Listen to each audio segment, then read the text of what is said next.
আজকের এই সিম্পোজিয়ামে সম্মানিত সভাপতি, উপস্থিত প্রবন্ধকার,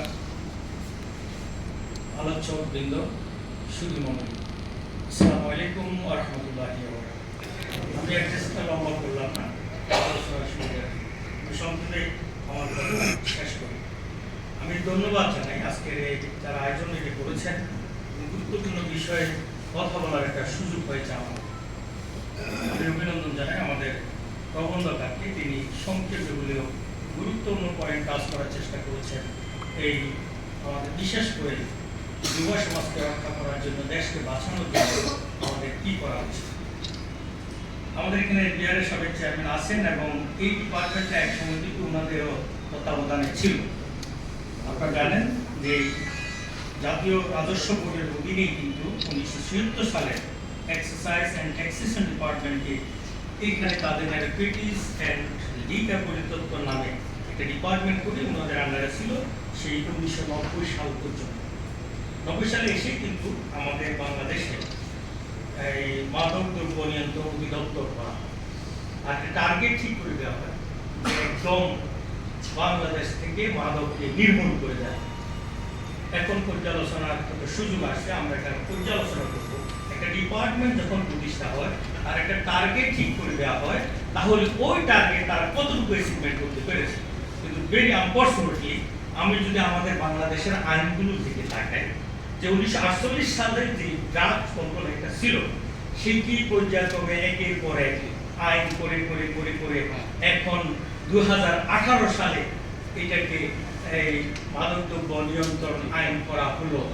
এত বছরের এত আইন এবং ব্যবস্থাপনায় একটি মাত্র টার্গেট, এই মাদক যারা সেবন করে বা সরবরাহ করে বা তারা দখল রাখে বা তারা উৎপাদন করে, তাদের বিরুদ্ধে ব্যবস্থা নিয়ে দেশটাকে পরিপূর্ণ করা। কিন্তু আমাদের কোনো আইনের ইমপ্লিমেন্টেশনে এখনো পর্যন্ত আমরা তার পরিষ্কার সে বিষয়গুলো লক্ষ্য করিনি। তার কারণ কি, আপনি দেখবেন যে আইনের কতগুলো মাইলফেস আছে এবং এটা বুঝে উকিলরা এক ধরনের, পুলিশ বুঝে আরেক ধরনের, আর যারা আইন তৈরি করে তারা বুঝে আরেক ধরনের। ধরুন আমি একটা কথা বলি, যখন একটা আইনের অধীনে কাউকে ইয়াবা অথবা হিরোইন সহ গ্রেফতার করা হলো, আইনে বলা আছে তার কাছে এই পরিমাণ মাদক পাওয়া গেলে তার এই শাস্তি হবে। সেখানে 3 বছর থেকে শুরু করে এটাকে বাড়াইতে বাড়াইতে 3 বছর, 5 বছর, 10 বছর, 15 বছর, 20 বছর, যাবজ্জীবন, এরপরে আগে এখন মৃত্যুদণ্ড পর্যন্ত করা হচ্ছে। এত ইমপ্লিমেন্টেশনে এসে এত ধারায় করার পরেও কেন কোনো মানুষ এই আইনের অধীনে এতগুলো মাদক নিয়ে তার কিন্তু এখনো শাস্তি হচ্ছে না? তার কারণটা কি? আপনি দেখুন, একটা মামলা আমি ফোন করতে গিয়ে করতে বললাম, দেখেন যে পুলিশ বলছে তার কাছ থেকে অবৈধ হিরোইন পাওয়া গেছে, এই হিরোইনের মূল্য নাকি 1 কোটি টাকা। পুলিশ কি করে জানে এই হিরোইনের মূল্য 1 কোটি টাকা? যদি এটা মার্কেটে এভাবে সেল হয়, তো গুরুত্বপূর্ণ জিনিস হয়, তাহলে এটা অবৈধ হইল কি করে? তার এটা তো বৈধতার আওতায় চলে আসতে হবে। অনুরূপভাবে ইয়াবা ট্যাবলেট সিমিলারলি সংখ্যাকে গড়ে একটার দাম 80 টাকা করে ওটাকে হিসাব দেখিয়ে যে ওর কাছে 2000 পিস উদ্ধার করা হয়েছে এবং তার আনুমানিক মূল্য এত টাকা। আমি কোর্টকে বললাম, যদি এটার মূল্য ফিক্স থাকে তাহলে সেটা অবৈধ কেন? সে তো ব্যবসায়ী, যেখানে লাভ বেশি, যেখানে পয়সা বেশি, সেখানেই যাবে। বিজনেসম্যান সেটাকে ব্যবসা করছে, আপনি বলছেন এটা একটা অবৈধ ব্যবসা। যদি এটা অবৈধ হয়, তাহলে আপনার পুলিশ কি করে বললো এটার দাম এত, মার্কেট প্রাইস এত? কোন মার্কেটে এই জিনিসটা বিক্রি হয়? কোর্ট হাসি দিল, বা আমাদের আইনের এই ফাঁক ফোকর এখানে পেয়ে যাচ্ছে। তাহলে পরিমাণটা করলো কি, আমাদের অধিদপ্তর থেকে একটা রিপোর্ট চাওয়া হলো, তো রিপোর্ট আসলো। রিপোর্টটা কি, যেই পরিমাণ হিরোইন এখানে পরীক্ষা করা হয়েছে সেখানে মাদকের উপাদান আছে। এখন আইনে বলা আছে যদি মাদকের পরিমাণ এই পরিমাণ হয় তার শাস্তি হবে, কিন্তু এখানে মাদক আছে, পরিমাণটা নাই, পুরো মামলাটা বিষয়টা আসামি খালাস। এইভাবে অনেকগুলো মামলা আজকে ফাইনালাইজেশনে এসে দেখা যাচ্ছে যে আসামি বেকসুর খালাস হয়ে যাচ্ছে। তার কারণটা কি? তার কারণ হলো আমাদের দুর্বল ইনভেস্টিগেশন। যারা আইন যেভাবে বুঝি, যেভাবে প্রতিবেদন দাখিল করার কথা, তারা সেভাবে করছে না। একইভাবে এটার উপরে তদন্ত করে যে মেডিকেল বা কেমিক্যাল এক্সপার্ট রিপোর্ট দেওয়ার কথা, যে আইন সবটা কভার করলে আসামি শাস্তি হবে, সেইভাবে রিপোর্টটা কিন্তু আসতেছে না, অথবা সেটা ম্যানিপুলেট হয়ে রিপোর্টটা চেঞ্জ হয়ে যাচ্ছে।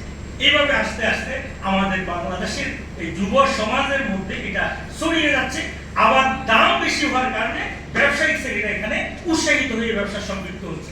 যারা কিন্তু ইয়াবা না হিরোইন এগুলা ব্যবসা করে এরা একজন এটা খায়। আমি যতটুকু খবর পেয়েছি বা আমরা মামলায় যারা পেয়েছি এরা কেউ দেখে, অনেকেও গুলিও দেখি না, জাস্ট অলরেডি তারা একটা ট্রানজাকশন করে এবং বড় টাকা পয়সা তারা এখানে নিয়ে আসছে। তো গভর্নমেন্ট যেটা করা দরকার ছিল, আমাদের বড় সমস্যা কি, প্রথমটা হলো এই আফিম চাষ, এই গাঁজার চাষ, এই মাদকের চাষ, এই ব্রিটিশেরা আমাদের বাংলাদেশে আইন করে প্রথম এটা চাষ শুরু করে। পর্যায়ক্রমে যখন এটা ভয়াবহতা আসতেছে তখন 1977 সালের পর থেকে এটাকে মাদকের আইনে এনে আস্তে আস্তে এটাকে কন্ট্রোল করা হচ্ছে। এখন ডাবল স্ট্যান্ড নিচ্ছে গভর্নমেন্ট, বলছে যে আপনি পারমিশন নিয়ে সেল করতে পারবেন, আর পারমিশন নিয়ে আপনি আমদানি করতে পারবেন। এখন আবার আমাকে বলা হলো যে আপনি এটা রাখতে পারবেন না, বিক্রি করতে পারবেন না ইত্যাদি। এক রাষ্ট্রে যদি দুইটা ধারা আইন একসাথে চালানো হয়, সে আইন কখনো প্রপারলি ইমপ্লিমেন্টেশন করা সম্ভব না। রাষ্ট্রকে তার দৃষ্টিভঙ্গি পাল্টাতে হবে। নিষিদ্ধ হলে নিষিদ্ধ, বিদেশি কেউ যদি এখানে আসি খেতে চায় সে সাথে নিয়ে আসবে। তার জন্য যদি আমি সোনারগাঁ হোটেল বা সেরাটনকে পারমিশন দিই, তাহলে আরেকটা হোটেলকে অপরাধ করছে, তার ওখানে তো বিদেশি যায়, তখন সেও ওই আইনের সূত্র ধরে সেও কিন্তু আমদানি করার চেষ্টা করছে। স্টেটকে ডাবল স্টেট, এই নীতিটা পরিহার করতে হবে। দ্বিতীয় যে বিষয়টা হলো এই যে এক্সপার্ট লোক দিয়ে এই সমস্ত মামলা করাতে হবে, ইনভেস্টিগেশন করাতে হবে, কেমিক্যাল রিপোর্ট তাদেরকে দিতে হবে।